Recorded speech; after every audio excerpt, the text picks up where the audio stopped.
ನಾನು ಹುಟ್ಟಿದ್ದು ಬೆಂಗಳೂರು ನಾರ್ತ್ ಹೆಸರುಘಟ್ಟದಲ್ಲಿ. ನಮ್ದು ನೇಟಿವ್ ರಾಮನಗರ, ಈಗ ಬೆಂಗಳೂರು ದಕ್ಷಿಣ ತಾಲೂಕು ಚನ್ನಪಟ್ಟಣ ಹೋಗ್ಲಿ. ಶೆಟ್ಟಿಹಳ್ಳಿಲಿ ಮಿಡ್ಲ್ ಸ್ಕೂಲು ಮತ್ತೆ ಹೈಸ್ಕೂಲ್ PUC ಎಲ್ಲ ಚನ್ನಪಟ್ಟಣದಲ್ಲಿ.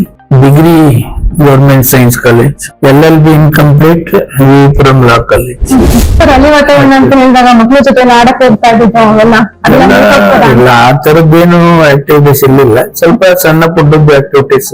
ರಾಜಕೀಯ ಬರಕ್ಕೆ ಪ್ರೇರಣೆ ಏನು? ರಾಜಕೀಯಕ್ಕೆ S ರಮೇಶ್ ಅವರು ಇಂಟ್ರೊಡ್ಯೂಸ್ ಮಾಡೋದು. ಮೊನ್ನೆ DK ಶಿವಕುಮಾರ್ ಅವರು ಪಕ್ಷಕ್ಕೆ ಸೇರಿಸಿ ಬೆಂಗಳೂರು ಗ್ರಾಮಾಂತರ ಜಿಲ್ಲೆಗೆ ಜನರಲ್ ಸೆಕ್ರೆಟರಿ ಮಾಡಿ ಅವತ್ತಿಂದ ರಾಜಕೀಯದಲ್ಲಿ ಮುಂದುವರೆದು. ಚುನಾವಣೆಯಲ್ಲಿ ಸುಮಾರು ಸತಿ ನೀವು ಹ್ಯಾಟ್ರಿಕ್ ಸಾಧಿಸಿದ್ದೀರಾ. ಸೊ ನಿಮ್ ಗೆಲುವಿಗೆ ಪ್ರಮುಖ ಕಾರಣ ಏನು? 2 ಸಾರಿ ಸೋತಿದ್ದೇನೆ, 4 ಸಾರಿ ಗೆದ್ದಿದ್ದೇನೆ. ಸರ್ಕಾರದ ಸವಲತ್ತುಗಳು ಕಾನ್ಸ್ಟಿಟ್ಯೂನ್ಸಿಲಿ ಪ್ರತಿಯೊಬ್ಬರಿಗೂ ಸಿಗ್ದಾಗ ನೋಡ್ಕೊಳ್ತೀವಿ.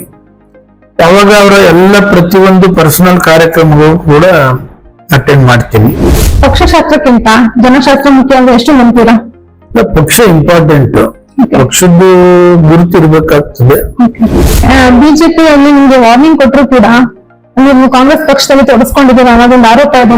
ಗೆಲ್ಲುವ ತನಕ ಆ ಪಕ್ಷ ಇರ್ತದೆ, ಗೆದ್ದಾದ್ಮೇಲೆ ಯಾವ ಸರ್ಕಾರ ಇರ್ತದೆ, ಆ ಸರ್ಕಾರದ ಜೊತೆ ಒಡನಾಟ ಇಟ್ಕೋಬೇಕಾಗ್ತದೆ. ರಾಜ್ಯಸಭಾ ಚುನಾವಣೆಯಲ್ಲಿ ನೀವು ಅಡ್ಡ ಮತದಾನ ಮಾಡಿದ್ರಿ ಅಂತ. ಅಡ್ಡ ಮತದಾನ ಮಾಡ್ಲಿಲ್ಲ. ಶೋಭಾ ಕರಂದ್ಲಾಜೆ ಅವ್ರ ಮೇಲೆ ಕೋಪ ಇದೆಯಾ? ಶೋಭಾ ಕರಂದ್ಲಾಜೆ ಮೇಲೆ ಏನ್ ಕೋಪ ಏನಿಲ್ಲ. ಒಂದೊಂದ್ ಸಾರಿ ಕಾಂಟ್ರವರ್ಸಿ ಟೈಪ್ ಮಾತನಾಡ್ತ ಸಂದರ್ಭದಲ್ಲಿ ನಾನು 1 ಸಾರಿ 2 ಸಾರಿ ಹೆಣ್ಣು ಮಕ್ಕಳು ಜಾಸ್ತಿ ಮಾತನಾಡೋದು ಬೇಡ ಅಂತೇಳಿ ಪೊಲೈಟ್ ಆಗಿ ಹೋಗ್ತಾ ಇರ್ತೀವಿ.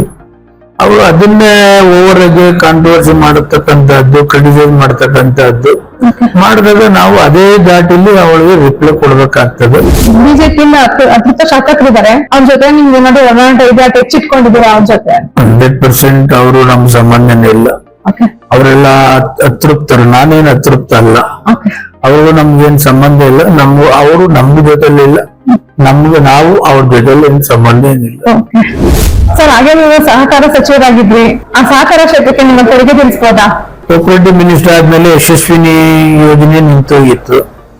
ಆ ಯಶಸ್ವಿ ಯೋಜನೆಯನ್ನ ಮರುಸ್ಥಾಪನೆ ಮಾಡ್ತಕ್ಕಂಥದ್ದು, ರೈತರಿಗೆ ಬೆಳೆ ಸಾಲ 0% ಅಲ್ಲಿ ಕೊಡ್ತಕ್ಕಂಥದ್ದು ಏನಿದೆ ಅದನ್ನ ಥ್ರೂ ಸ್ಟೇಟ್ ಎಲ್ಲರಿಗೂ ಕೂಡ ಅದು ತಲುಪಬೇಕು. 0% ಅಲ್ಲಿ ಅದು ಕೊಡ್ತಕ್ಕಂಥದ್ದು. ಇನ್ನು ಅನೇಕ ಯೋಜನೆಗಳನ್ನ ಮಾಡ್ತಕ್ಕಂಥದ್ದನ್ನ ಸಹಕಾರ ಸಚಿವನಿದ್ದಂತ ಸಂದರ್ಭದಲ್ಲಿ ಮಾಡಿದ್ದೀವಿ. ಕ್ಷೇತ್ರದಲ್ಲಿ ಗಾಸಿಪ್ ಎಲ್ಲ ಓಡಾಡ್ತಾ ಇದೆ ಸರ್, ನೆಕ್ಸ್ಟ್ ನಿಮ್ ಕಾಂಪಿಟೇಟರ್ ನಿಖಿಲ್ ಕುಮಾರಸ್ವಾಮಿ ಅವ್ರು ಬರ್ತಾರೆ ಅಂತ.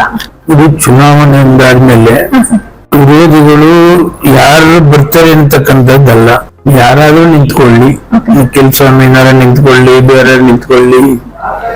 ಕ್ಷೇತ್ರ ಡೆವಲಪ್ಮೆಂಟ್ ಮಾಡಿದ್ದೀನಿ, ಅನುದಾನ ತಂದಿದ್ದೇನೆ, ಸ್ಪಂದಿಸಿದ್ದೀನಿ. ಅದರಿಂದ ಯಾರು ಬೇಕಾದ್ರೂ ನಿಂತ್ಕೋಬಹುದು.